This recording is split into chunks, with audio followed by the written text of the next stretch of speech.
Hands Family. Assalamualaikum warahmatullahi wabarakatuh. Selamat datang kembali di channel Hands Family.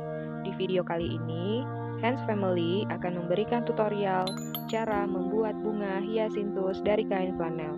Sebelum mengikuti langkah-langkahnya, jangan lupa klik tombol subscribe. Terima kasih. Yang kita butuhkan adalah lem tembak, catok rambut, gunting, selotip hijau, kawat besi untuk tangkai, kain flanel ukuran 1 x 1 cm warna hitam, ukuran 4 x 1,5 cm, ukuran 5 x 11 cm.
demikianlah tutorial kita kali ini.